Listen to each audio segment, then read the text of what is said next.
all, welcome to the Truth Show. In this video, I will be talking about Marcus Garvey, who was a Jamaican-born black nationalist and leader of the Pan-Africanism movement, which sought to unify and connect people of African descent worldwide. You want to listen to this. Here we go again. I mean, this is the Truth Show, and there's more. Oh, I'm not done yet. Oh, and there's more. Oh, I'm not done yet. I mean, this is the Truth Show. Oh, yes. Marcus Mosiah Garvey was born on August 17, 1887 in St. Anne's Bay, in Jamaica, to Marcus Garvey Sr. and Sarah Jane Richards. His father was a stonemason and his mother was a household servant.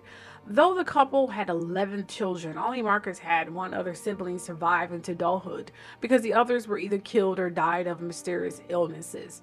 Garvey attended school in Jamaica until he was 14 years old when he left St. Anne's Bay for Kingston, the island nation's capital, where he worked as an apprentice in a print shop. He later said he first experienced racism in grade school in Jamaica, primarily from white teachers. While working in the print shop, Garvey became involved in the labor union for print tradesmen in Kingston.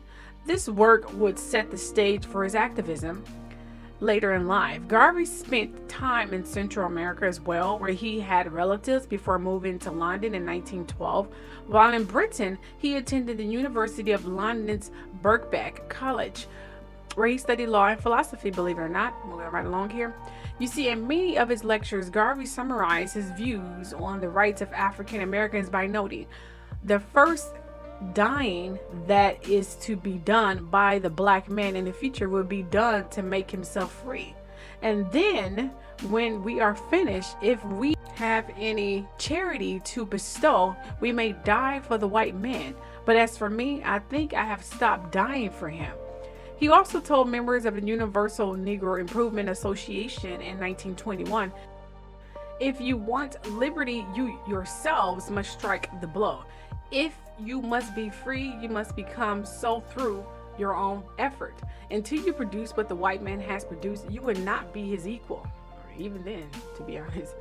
I love that. Although, there's, it can be debated. Anyway, Garvey established the first U.S. chapter of the Universal Negro Improvement Association in 1817 in Harlem and began publishing the Negro Road newspaper. Soon his speaking engagement took on an angry tone in which he questioned how the United States could call itself a democracy when across the country people of color were being oppressed. So by 1919, he and his associates set up a shipping company called Black Star Line under the auspices of the Universal Negro Improvement Association, which by then had grown to include more than 4 million members. Oh yes. Not long after the Black Star Line had purchased its first ship, yes, a ship, the SS Yarmouth, and rechristened it the SS Frederick Douglass, the company began its African Redemption Liberia program with the idea of establishing a nation on the west coast of Africa for African Americans, or those who were born into slavery or were the descendants of enslaved people.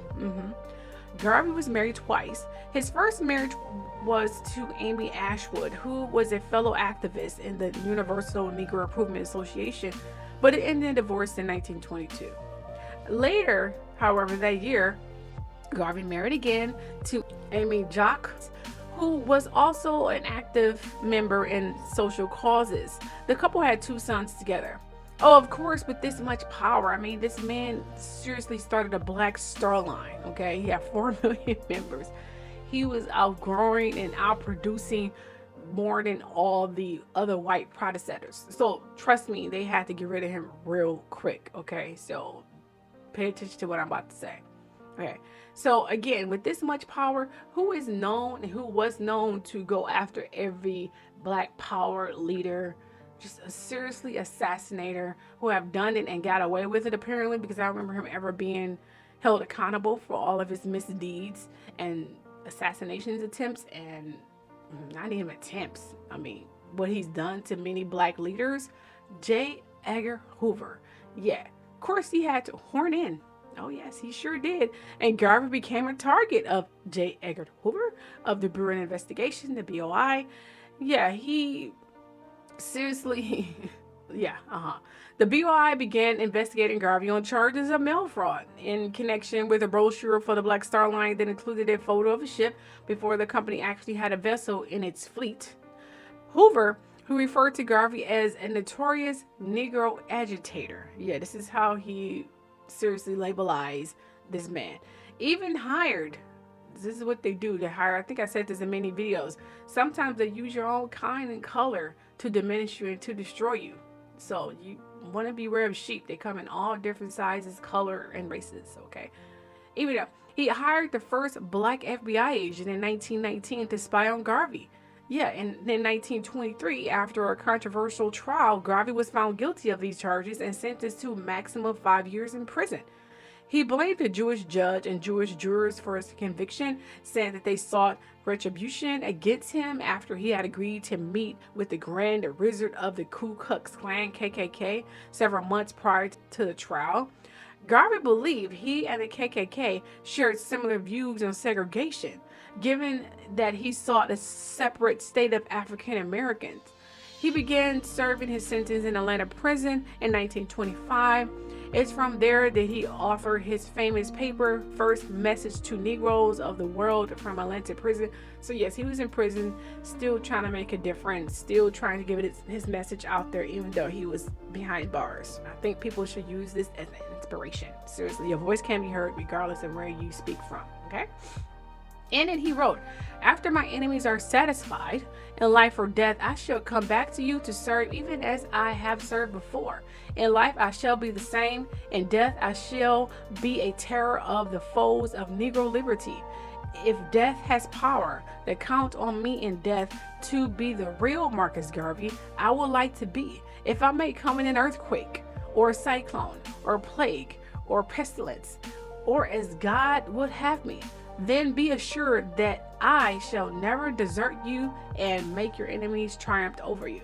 I love that speech. Anyway, after his release from prison in 1928, after serving 3 years of his sentence, Garvey traveled to Geneva, Switzerland, to speak at the League of Nations on issues of race and the worldwide abuse of people of color. In 1935, Garvey returned to London and continued to write and coordinate the establishment of the School of African Philosophy in Toronto to train future leaders of the Universal Negro Improvement Association. Again, a true leader create more leaders, not just followers. By then, the organization had more than 1,000 chapters worldwide. Oh yeah, so he was still growing, and even though they tried to destroy him, he still grew. Although his legacy as a leader and activist lives on, Garvey's separatist and black nationalist views were not embraced by many of his peers. In fact, W.E.B. Du Bois of the NAACP famously said, now this is coming from the NAACP, who most members, although their ancestors come from Africa, they don't know a lot of root things from Africa. And so anything that's rooted from where he was from and the knowledge that he knows that got plagiarized and stolen and the deep intelligence that he has will not be accepted for someone who's a sheep, who has literally embraced this Americanism and completely ignore where their roots come from.